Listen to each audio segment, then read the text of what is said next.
Today, we are diving deep into one of the most fundamental tools in any researcher's toolkit, the independent samples t-test. Right? Or maybe you've wondered if a new therapy is actually more effective than an old one. To answer questions just like that, where you're comparing two separate groups, researchers lean on this really powerful statistical tool. So let's break down exactly how it works. First things first, before we even get into the math or the statistics, we have to understand the specific kind of research question this test is built for. And it all starts with how you design your study. This is what we call a between subjects or an independent measures design. The keyword here, the one you really want to lock in, is separate. You've got two totally distinct, non-overlapping groups of people. It's always Group A versus Group B. And this slide lays out that difference perfectly. On the left, you've got our setup, an independent measures design.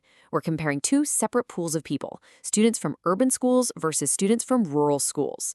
Now, look at the right side. That's a whole different approach called repeated measures, where you test the same group twice, like before and after a workshop. For today, we are focused entirely on the design on the left. Okay, so you've got your two separate groups, you've collected your data, now what? How do you actually compare them with statistics? Well, let's meet our tool for the job. All right, that's the official textbook definition. But what does it really mean? At its core, the t-test is just asking a really simple question. Is the difference I'm seeing between the average scores of my two groups a real thing?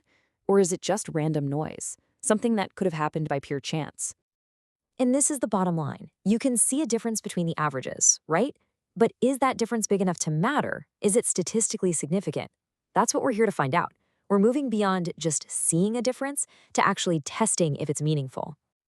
But hold on, before you can just plug your numbers in and run the test, you've got to make sure your data is playing by the rules. I like to think of this as a pre-flight checklist. You absolutely have to check every box to make sure your results are going to be valid. So let's run through this checklist together. 1, your dependent variable, the thing you're measuring, needs to be continuous, like a score or a time. 2, you've got to have two separate groups. Check. 3, observations are independent. This just means one person's score doesn't affect another's. 4, no major outliers, no extreme scores that are going to skew the average. 5, your data in each group should look something like that classic bell curve. And finally, 6, homogeneity of variance. That's just a fancy way of saying the scores in both groups are spread out about the same amount. If you don't meet these, your t-test could give you a faulty answer. Okay, so how does this thing actually work? What's the logic under the hood? Don't worry, we're not going to drown ourselves in formulas, but let's peek at the engine.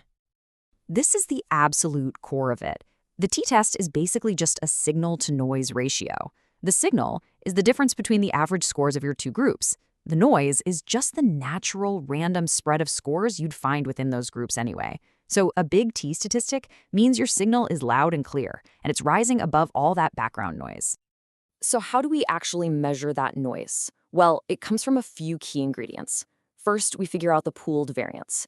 This sounds complicated, but it's just a smart way to average the spread of scores from both groups to get one single, more reliable number. From there, we get the standard error, which tells us how much difference we could expect to see between two groups just by random luck. And finally, we have degrees of freedom, which is tied to your sample size. This little number is the key that helps us look up our result and see if it's a big deal. All right, theory's great, but let's make this real. Let's get our hands dirty and walk through an actual research example to see how all these pieces fit together. So here's our scenario. Researchers grabbed 20 students and randomly split them into two groups of 10. The first group, the experimental group, wrote about traumatic life events. The second, our control group, just wrote about their daily plans. A month later, everyone came back and rated their physical health. And here is the raw data. On the left, you've got the health scores for the expressive writing group. On the right, the control group.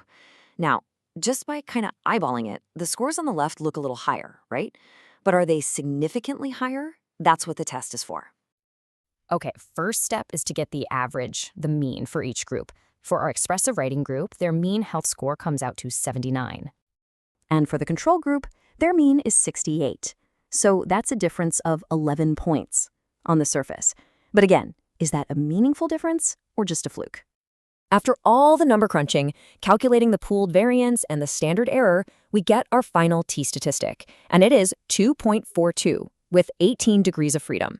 This single number, 2.42, is our final signal-to-noise ratio.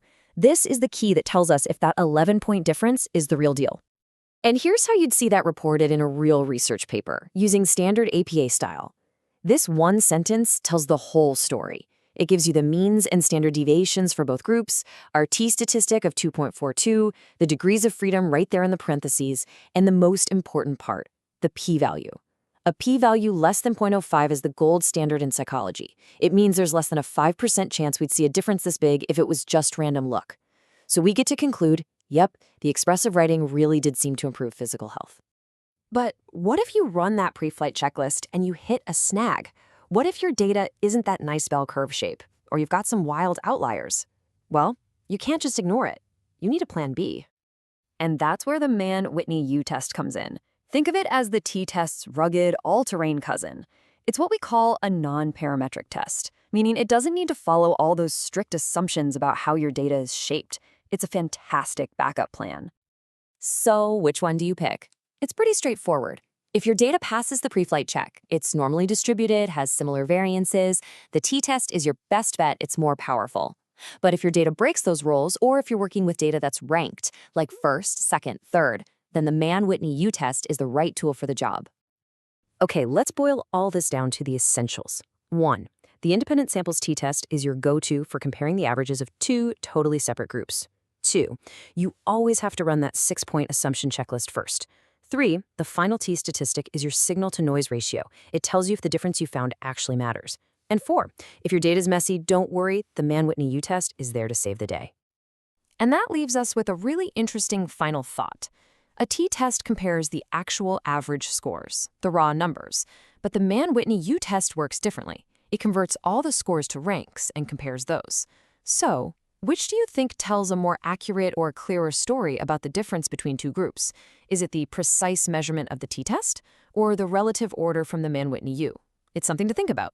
Thanks for tuning in and keep digging into the data.